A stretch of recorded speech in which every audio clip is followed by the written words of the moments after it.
ধেয়ে আসছে শক্তিশালী ঝড় কিকো। এটি যুক্তরাষ্ট্রের হাওয়াই দ্বীপ অঞ্চলের দিকে এগিয়ে যাচ্ছে। শনিবার ৬ সেপ্টেম্বর ন্যাশনাল ওয়েদার সার্ভিস জানিয়েছে হারিকেনটি গতিপথ পরিবর্তন করায় বৃষ্টি এবং ঝড়ো বাতাস কমবে। হারিকেন কিকো শনিবার সকাল পর্যন্ত বেগ আইল্যান্ড থেকে ১০০০ কিলোমিটার বা ১৬০৯ মাইল দক্ষিণ পূর্বে ছিল। এটি আগামী সপ্তাহের মাঝামাঝি সময়ে উপকূলে আঘাত হানতে পারে। আবহাওয়া দপ্তর জানিয়েছে ঝড়ের ফলে বাতাসের গতিবেগ প্রতি ঘন্টায় ১৩০ কিলোমিটার। শক্তির দিক থেকে ঝড়টি ক্যাটেগরি 4-এ অবস্থান করছে। গত শুক্রবার হাওয়াইয়ের ভারপ্রাপ্ত গভর্নর সিলভিয়া লুকা হারিকেন কিকোর কারণে রাজ্য জুড়ে জরুরি অবস্থা জারি করেন।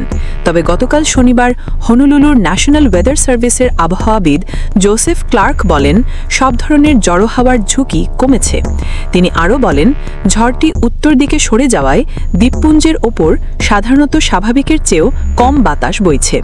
রোববারের মধ্যেই ঝড়টি বিগ আইল্যান্ড এবং মাউইতে আঘাত হানতে পারে। এতে ওই অঞ্চলে ১০ থেকে ১৫ ফুট উচ্চতার ঢেউ সৃষ্টি হতে পারে। এতে সমুদ্র সৈকতে ভাঙন দেখা দিতে পারে।